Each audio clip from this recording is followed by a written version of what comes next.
Salmo 116, versículo 12. Vamos ler juntos, em uma só voz? Que darei ao Senhor por todos os seus benefícios para comigo. Mais uma vez, que darei ao Senhor por todos os seus benefícios para comigo. Senhor, fala conosco nessa manhã bendita, que a Tua palavra encontre o nosso coração e encha o nosso coração de gratidão a Ti, por tudo que tens feito, por tudo aquilo que estás fazendo e por tudo aquilo que o Senhor tem preparado para todos nós. É o que te pedimos, te agradecendo em nome de Jesus. Amém e amém. Glória a Deus.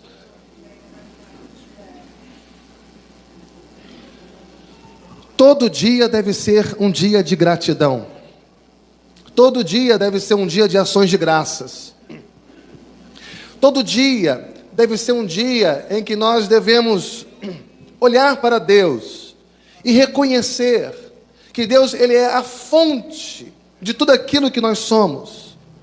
Ele é a fonte de tudo aquilo que nós temos. E Davi, ele faz uma pergunta para nós nessa manhã. E essa pergunta que ele faz é uma pergunta simples. Vamos ler outra vez? Que darei ao Senhor por todos os seus benefícios para comigo. O que eu posso dar a Deus? Eu quero fazer uma pergunta retórica para você nessa manhã. Você já se viu numa situação em que você precisava encontrar um presente para dar para alguém, mas aquela pessoa já tinha tudo? Ou pelo menos a impressão que você tinha é que aquela pessoa não precisava de nada. Era uma pessoa abastecida de tudo e você tinha dificuldade de encontrar o presente para aquela pessoa. Além de mim, teve mais alguém aqui? Já teve dificuldade de dar presente a alguém? Porque aquela pessoa já tinha tudo?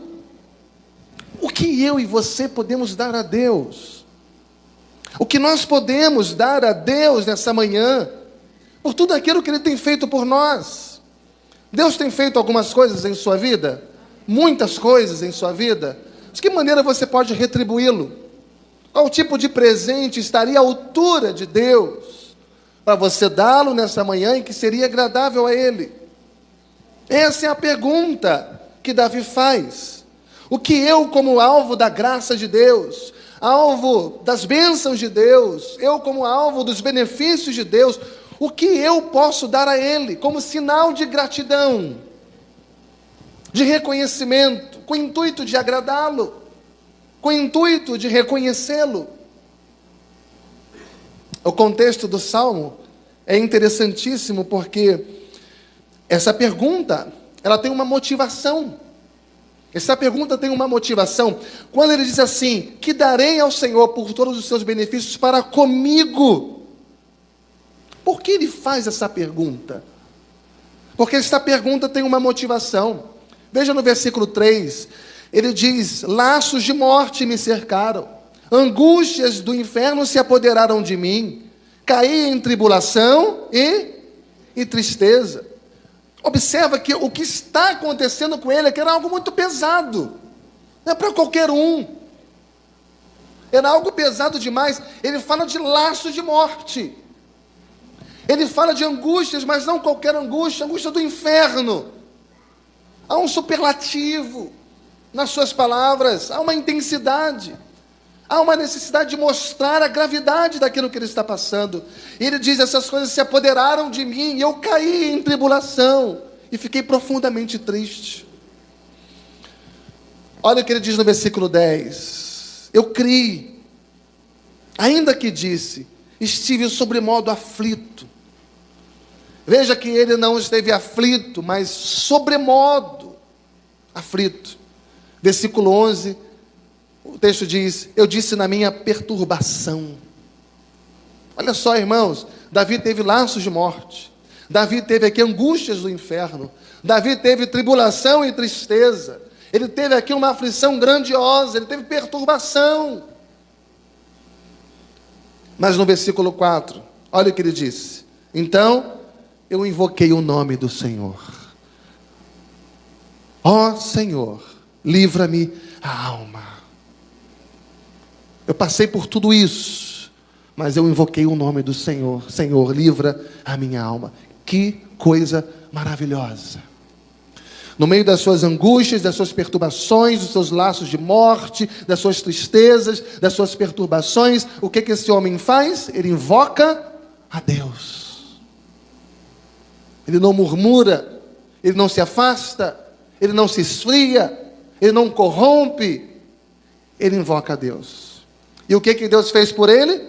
Versículo 1 e 2. Amo o Senhor, por quê? Porque Ele ouve a minha voz, as minhas súplicas, porque inclinou para mim os seus ouvidos, invocá-lo-ei enquanto eu viver.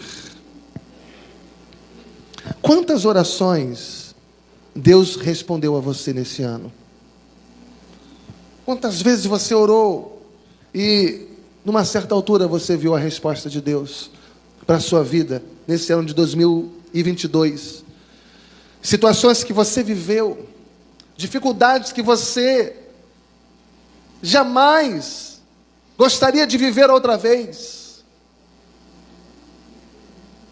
situações que você passou, problemas que você enfrentou, lutas travadas, batalhas travadas, tristezas, problemas, solidões, angústias. Então Davi está dizendo, o que eu darei para Deus? Porque quando eu precisei dele, eu o invoquei, e ele me respondeu. Eu preciso devolver alguma coisa, preciso dar alguma coisa em troca disso. Ele se inclinou para mim, quando eu mais precisei. Versículos 5 e 6, ele diz, compassivo e justo é o Senhor. O nosso Deus é um Deus misericordioso. O Senhor vela pelos simples. Achava-me prostrado no meio dessas dificuldades, desses problemas, dessas lutas, dessas angústias, desses constrangimentos, desses problemas e tristeza. Achava-me prostrado, mas Ele me salvou. Meus irmãos, minhas irmãs, o que Deus tem feito para mim? O que Deus tem feito para vocês? O que Deus tem feito por nós? O que Deus tem feito pelo seu casamento? O que Deus tem feito pela sua família, pela sua casa? O que Deus tem feito pela nossa igreja? O que Deus tem feito pelo nosso país? O que nós podemos dar a Deus por todos os seus benefícios para conosco? E o versículo 8 é lindo, um dos versículos mais bonitos da Bíblia. Diz o versículo 8, pois livraste da morte a minha alma, das lágrimas os meus olhos, da queda os meus pés. Um tríplice livramento da parte de Deus para as nossas vidas. Ele tem livrado a nossa morte da alma, a nossa alma da morte espiritual. Ele tem livrado os nossos olhos das lágrimas mais profundas, aquelas lágrimas de quem tem ausência até do próprio Deus. Ele tem livrado os nossos pés da queda. O que significa que Ele nos livrou de tristeza, nos livrou da morte, nos livrou da queda, Ele nos protegeu em todo o tempo. É claro que tem tristezas que elas fazem parte da nossa caminhada. Angústias que são comuns na nossa rotina, infelizmente, mas vai ser assim enquanto nós estivermos aqui nesse mundo, nessa vida.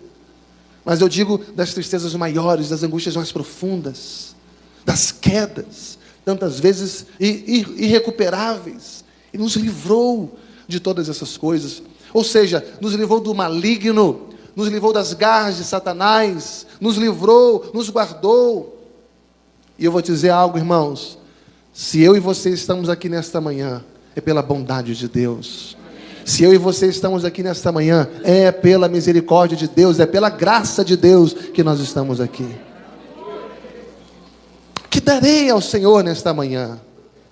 Isaías 57:15, porque assim diz o alto, o sublime, que habita na eternidade, o qual tem o nome de santo. Habito no alto e santo lugar, mas habito também com o contrito e abatido de espírito, para vivificar o espírito dos abatidos e vivificar o coração dos contritos.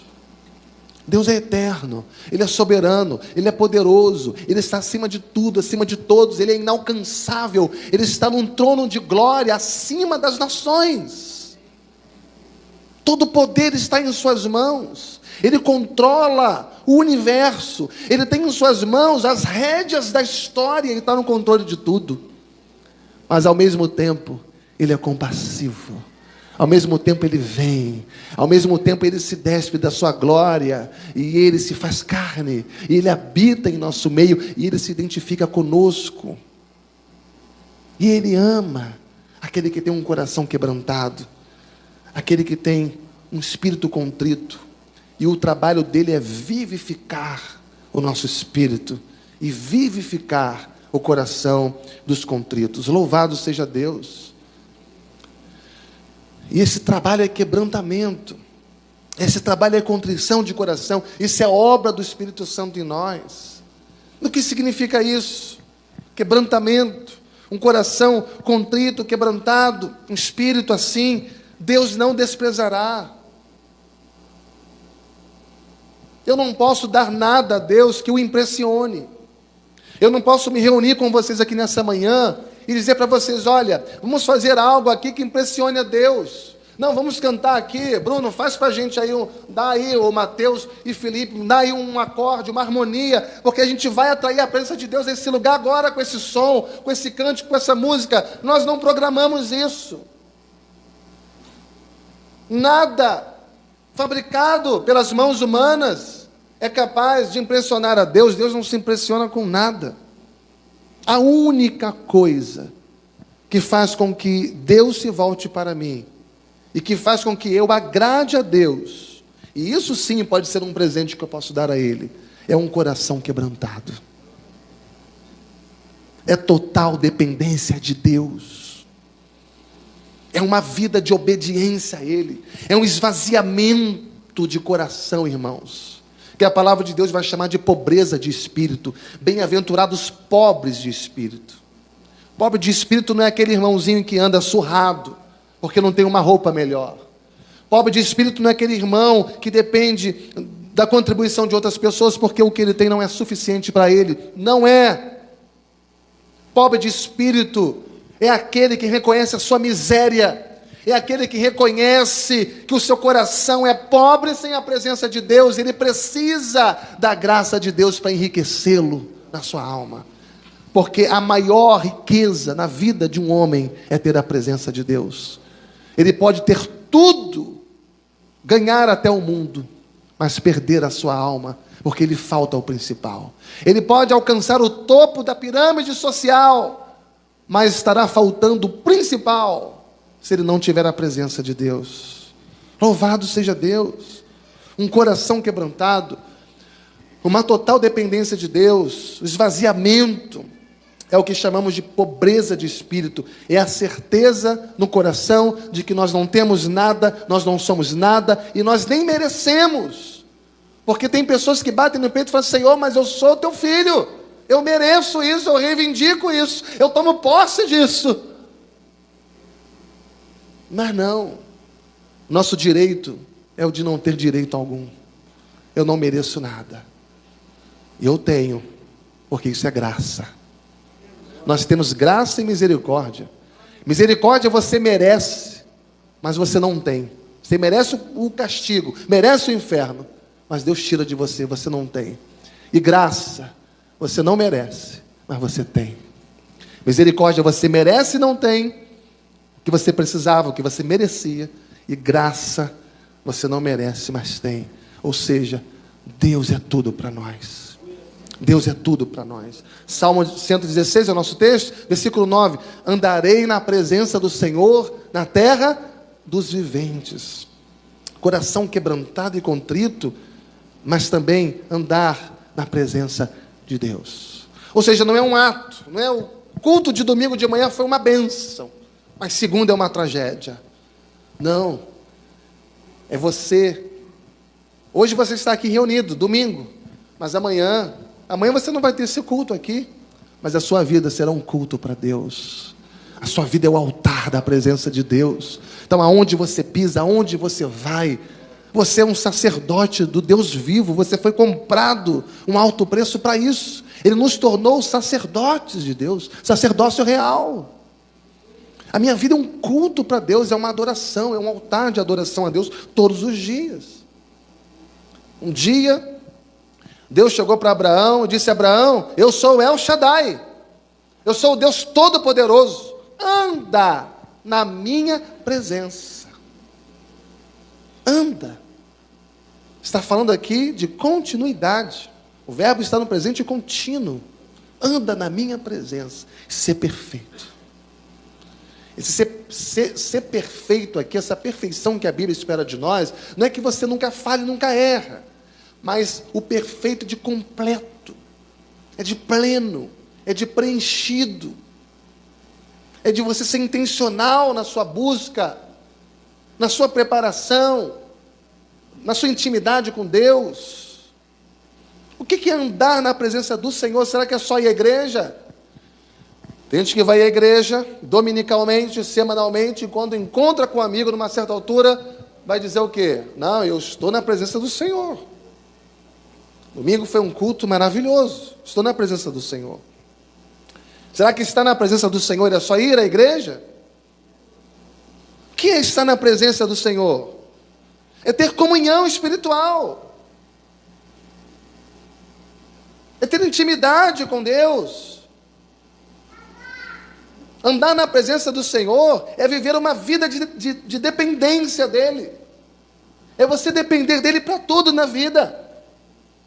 Ele vai conduzir você, não é a sua vontade. Não seja tolo, me perdoe a palavra, de ser guiado pela sua própria vontade. Porque o povo de Deus se despiu disso há muito tempo. O povo de Deus aprendeu a ser guiado pela vontade de Deus. E a vontade de Deus muitas vezes vai contrariar a tua. Você vai dizer: Senhor, isso aqui é puxado demais. Senhor, isso aqui não dá para negociar isso aqui. Não dá. É a vontade de Deus que precisa ser cumprida na tua vida. Um pai, irmãos, um pai sempre sabe o que um filho precisa. O filho nem sempre sabe aquilo que precisa. Às vezes a gente pede a Deus, pede, mas Ele sabe o que a gente precisa. Ouça a voz de Deus, obedeça a voz de Deus. Senhor, isso aqui está puxado demais. Mas que aquilo não sirva de motivação para você desobedecer. Você tem que dizer: Senhor, isso aqui está puxado demais. Aumenta a graça sobre a minha vida. Aumenta a fé sobre a minha vida, porque eu tenho que fazer aquilo que o Senhor quer. Não é negociar, porque não existe atalhos na vida cristã. A vida cristã é só um caminho. E esse caminho é maravilhoso, é glorioso, é bendito. Mas também é um caminho árduo, espinhoso. E ali somos provados para sermos aprovados. Então é viver uma vida de dependência. Andar na presença de Deus é viver uma vida de quebrantamento. Miqueias capítulo 6, versículo 8. Ele te declarou: ó homem, o que é bom e o que é que o Senhor pede de ti. O que o Senhor pede de ti? Que pratiques a justiça e ames a misericórdia e andes humildemente com o teu Deus. O que Deus quer de mim, de você? Que andemos humildemente com Ele na presença de Deus. Amém, irmãos? Salmo 116, versículo 17. Oferecer-te-ei sacrifícios de ações de graças e invocarei o nome do Senhor. Veja que os sacrifícios que hoje oferecemos a Deus, aqui está dizendo que são sacrifícios de gratidão, sacrifícios de ações de graças, sacrifícios de gratidão, mas são sacrifícios espirituais, de lábios que confessam o nome do Senhor. Quando fala aqui sacrifício de ações de graças, é porque não é um sacrifício humano. Sacrifício humano todo mundo faz. Todo mundo faz. Eu posso pedir para qualquer pessoa aqui a gentileza de me trazer um copo d'água. E qualquer pessoa ser capaz de subir aquela escada, ir ao bebedouro, encher um copo d'água e trazer para mim. Foi um sacrifício, foi um esforço de subir e descer. Qualquer pessoa pode fazer um sacrifício humano. Mas Ele pede sacrifícios de ações de graças, sacrifícios de gratidão. Você precisa, apesar das suas lutas, das suas intempéries, das suas tempestades, seus problemas, seus embates, reconhecer, ser grato a Deus por tudo que Ele tem feito por você. Por estar cuidando de você, conservando você, preservando você. É você se alegrar no Senhor, mesmo quando as circunstâncias pedem para você chorar. É você agradecê-lo, mesmo quando as circunstâncias te pedem para murmurar. Não, Senhor, eu não vou reclamar, eu não vou murmurar, eu não vou mais falar mal dessa situação, eu não vou mais andar rabugento, ranzinza, não. Eu vou oferecer sacrifícios de ações de graças. Eu vou agradecer, eu serei mais grato. Porque a gente tem mania de olhar para as coisas que não estão dando certo, mas esquece tudo aquilo que Deus está fazendo de maravilhoso na nossa vida. Eu sei, provavelmente tem algumas coisas dando errado na sua vida. E quando essas coisas acontecerem e tentarem minar a tua fé, muda o teu foco. Muda o teu foco. Tudo que estiver acontecendo na sua vida para tentar enfraquecer você, muda o teu foco e começa a olhar para aquilo que Deus está fazendo, para as maravilhas de Deus. Peraí, eu estou passando por isso, mas também olha que Deus está fazendo grandes coisas nessa área. Que pena, puxa vida, dei de cara com a porta outra vez, estou enfrentando essa dificuldade. Mas peraí, olha só, Deus nunca me deixou até hoje, não vai ser agora que Ele vai deixar. Começa a encontrar motivos para louvar ao Senhor. E você vai perceber que vai transbordar de motivos para você agradecê-lo. Não é sacrifício humano, é sacrifício de gratidão. Não é sacrifício carnal, é sacrifício espiritual. É o que nós fizemos aqui nessa manhã até agora, cantando, louvando, orando, clamando, reconhecendo. Foi isso que a gente fez. A gente reconheceu até agora que Deus é a fonte de tudo que nós precisamos. E isso é gratidão. Isso é gratidão. E por fim, irmãos, versículo 18, diz: cumprirei os meus votos. Diga comigo, cumprirei os meus votos. Você já fez algum voto a Deus? Já prometeu para Ele algo? Senhor, se eu arrumar um emprego, eu vou te dar isso. Senhor, se eu conseguir aquilo, eu vou te dar aquilo outro. Senhor, eu me comprometo a partir de hoje, eu não vou fazer mais isso ou aquilo. Você já fez algum voto a Deus? Ele diz: cumprirei os meus votos ao Senhor, na presença de toda a igreja, de todo o seu povo, nos atos da casa de Deus, no meio de ti, ó Jerusalém. Aleluia. Cumprirei os meus votos. Em outro momento, a palavra de Deus diz que é melhor você não fazer votos do que você fazer e não cumprir. Melhor fechar a boca. Não fala que vai fazer e não faz. Não ora a Deus dizendo: Senhor, eu me comprometo. E depois, descaradamente, somos infiéis a Deus. Melhor não cumprir. Porque de Deus não se zomba. E quando você promete e não cumpre, você está zombando de Deus. Esses votos, que votos são esses? Quando ele diz: cumprirei os meus votos, são compromissos assumidos com Deus em nossas orações. São votos assumidos por Deus na ordenação de um pastor, na consagração de um obreiro, de um diácono, de um líder. São votos que nós assumimos num casamento. Enfim, são os votos que solenemente nós fazemos a Deus durante a nossa vida, de alguma forma. O salmista diz: eu vou cumprir esses votos. Deus tem feito coisa maravilhosa na minha vida, que darei ao Senhor por todos os benefícios que Ele me tem feito? Eu vou cumprir esses votos. Se eu era um descumpridor de votos, eu não serei mais. Se eu era descomprometido, relaxado, eu não serei mais. Eu vou consertar a minha vida. Eu cumprirei esses votos. Eu serei fiel a Deus. Quantos aqui querem ser fiéis a Deus? Quantos aqui querem orar e dizer: Senhor, me dá essa capacidade de ser leal a Ti? Isso é obra do Espírito Santo em nós, irmãos. Isso não é obra do homem. Não é obra da carne. A obra da carne é te afastar cada vez mais de Deus.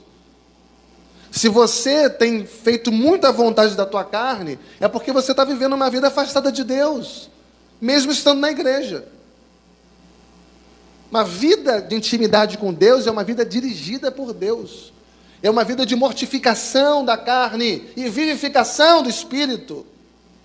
Esse é o trabalho diário do Espírito Santo em nós. E deve ser a nossa busca diária.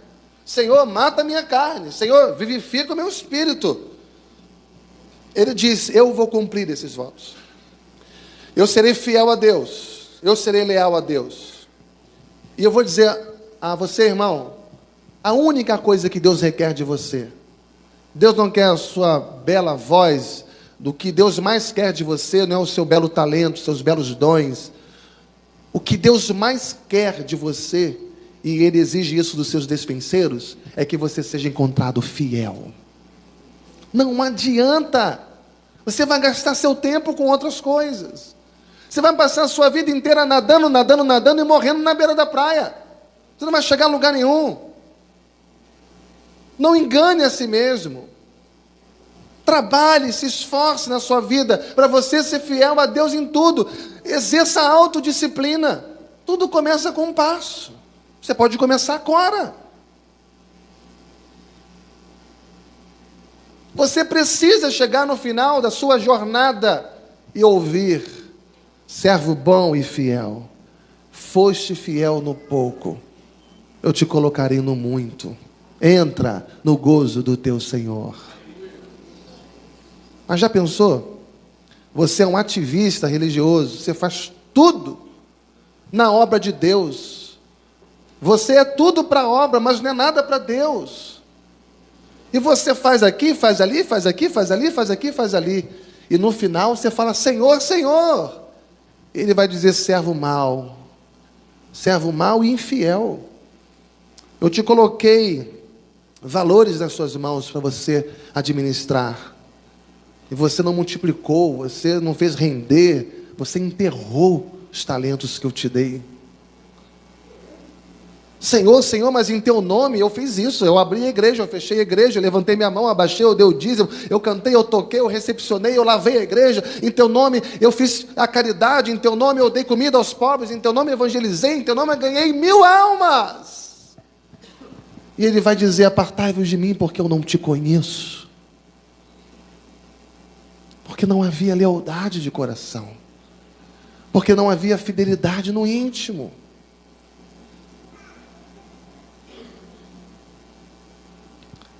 Apocalipse capítulo 2, versículo 10. Ser fiel até a morte, e dar-te-ei a coroa da vida. Quando você é fiel até o fim, o seu fim é a coroa da vida. Que darei ao Senhor por todos os seus benefícios? Que darei ao Senhor por todos os seus? Por todos os seus benefícios. E justamente nós achamos tantas vezes que o que Deus está fazendo conosco não são benefícios, são malefícios. Não pode ser benefício eu passar por isso. Eu, servo de Deus, passar por essa limitação, passar por essa dificuldade, passar por esse problema. A gente acha tantas vezes que o que Deus está fazendo conosco não são benefícios, são malefícios, mas não. São benefícios sim. Deus não faz malefícios para nós. Deus é bom.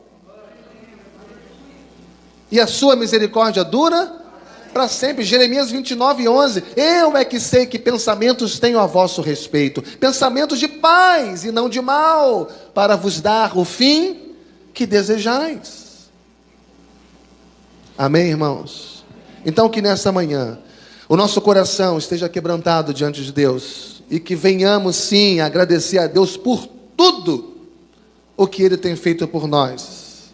Ele que é a fonte de tudo que somos. Ele que é a fonte de tudo que temos. E a Ele toda a honra, toda a glória e todo o louvor, desde agora e para sempre. Amém e amém. Vamos dar uma salva de palmas para Jesus.